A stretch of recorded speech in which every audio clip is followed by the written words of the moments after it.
don't call it a comeback.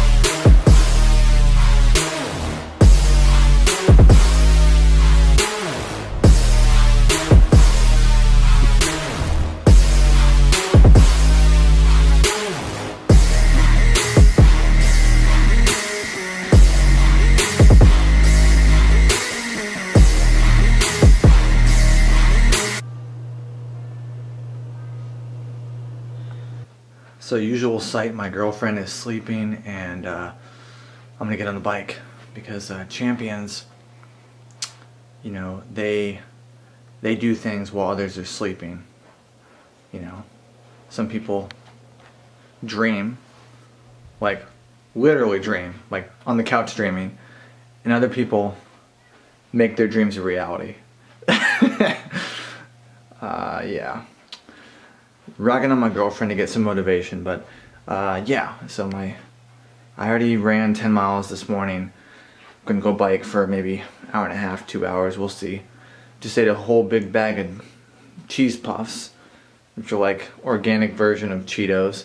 Not good, but you know, we all have our weaknesses. My friend just said, hey, let's bike, so I'm going biking now with a stomach full of cheese doodles. Awesome. Stoked. Alright, so my last episode left off with week 12, where I ran 72 miles. Basically, week 11 and 12 were back-to-back 72-mile weeks. So at the time were peaks, which I thought would be the end of it. But in week 14, I actually had my peak mileage. But let's get back to week 13. So week 13, I did 68.7 miles.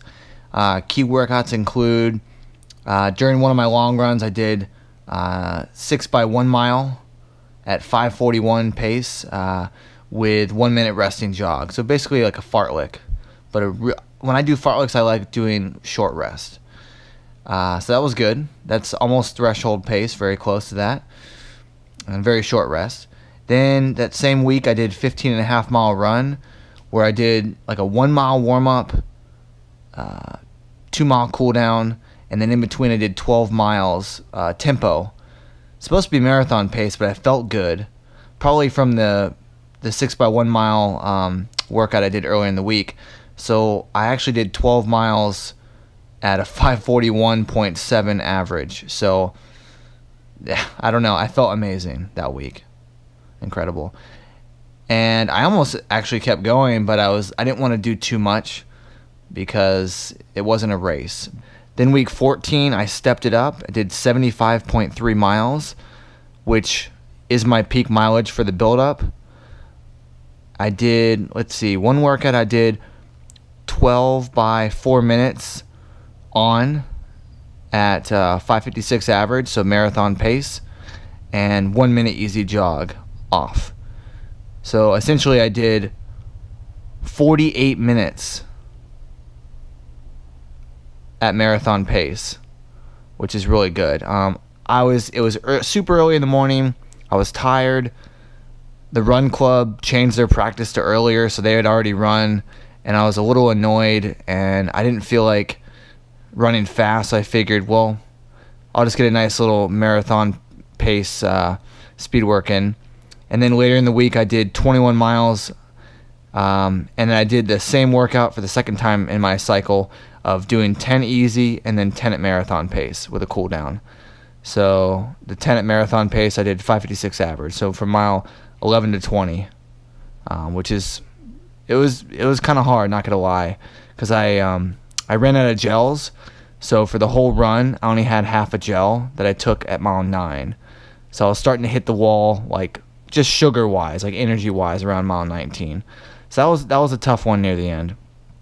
Then the next week, which is week 15, I did 65.4 miles, and I did it because that 21 miler that I did at the end of week 14, I was tired after that. So I wanted to step back a little bit after peaking and do a little bit of a lower week to kind of rest. I had a 10K on July 4th, which if you guys saw the video, I PR'd 33:17. Pretty happy with it. I mean, some of you guys were like, oh, you can break 33. I agree. But it was a big PR, and I was happy just to race. So today I got my butt kicked I did the hilly Winchester Canyon Trail that I've done 9 times now. It's my go-to trail, one for good off-road, secluded runs, just kind of zone out, great views. Also, it's very challenging. Every time I go out there, I do anywhere from 11 to 16.5 miles so far. That's the range I've been doing. And it's at least every time I go, it's at least 2,000 feet of climbing. So I plan on doing 14 miles. I went out 7, came back 6. I couldn't do the last mile. I had to walk, and I know it was a walk of shame. Yeah, so I mean, not every day is going to be perfect. Some days are going to be a struggle, but the takeaway is that I still had a good run. And this happens, you know, you have your ups and downs, especially, you know, when you have asthma. I mean, sometimes I have problems and there's nothing I can do about it. And that happens, in the heat especially, but just training hard. I'm asking a lot of myself right now. So this happens. And the thing is, like, you know, you ramp your training up, okay? And then it's hard at first, and then you get used to it, and you naturally push it more and more and more, because you're always trying to get that feeling of forward progress and improvement and growth, and before you know it, you're doing a lot more than you were from the beginning of your training cycle. And sometimes you don't realize, because you're always trying to ride that line between overdoing it and just giving your body a training stimulus. You know, you're trying to constantly just, you know, do something that's gonna benefit you later on. But sometimes you do too much, and I think I'm doing a little bit too much. This week has been a crazy week. So, you know, week 14 near the end, I was getting a little tired. You know, with the 20 miler wore me out. So week 15 was kind of eh. I mean, I PR'd in the 10K, but, you know, I had breathing problems throughout the week. I bounced back, baby. Oh, you know what else happened in week 15? I got sick, kind of. My girlfriend was sick all week, and as soon as I started having breathing problems, then I got sick the next day. The day after July 5th, the day after the race, started getting a sore throat, and I was like, oh no, here we go. And it was hard to breathe. I was like, no, this isn't happening. I have a super immune system. I'm gonna fight this. I'm above this. So I took emergency, you know, 2 packets a day, and after a few days, I kept running. After a few days, it went away, and you know, I was fine. I warded it off basically. Week 16, bounce back this week, crushed it. Monday, 15.5 mile run. Okay, during that run, I did a fartlek. I did almost a 12 mile fartlek. Okay, at a 5:46 average. But the most impressive part is this.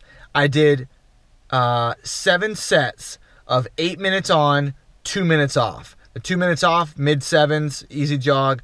The 8 minutes on, I didn't even look at my watch. I just ran on feel. And then I wouldn't look down to check the time. So around 7 minutes, I'd always check down and go, oh, I have a minute left. Okay.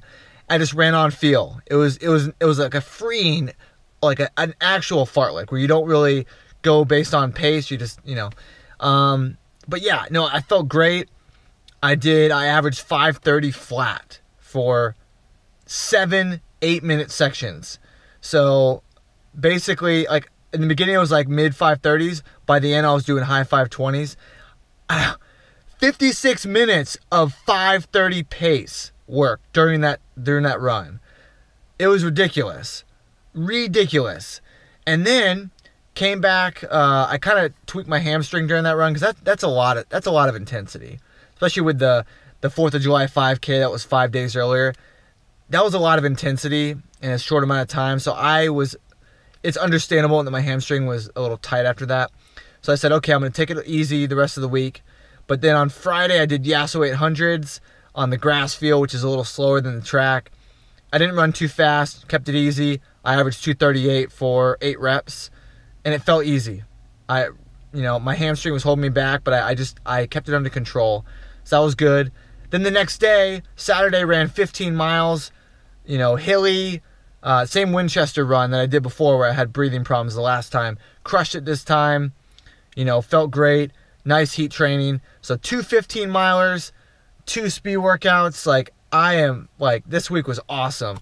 And now I'm, a couple more weeks and I'm done. So this was a really good week. My fitness is top notch.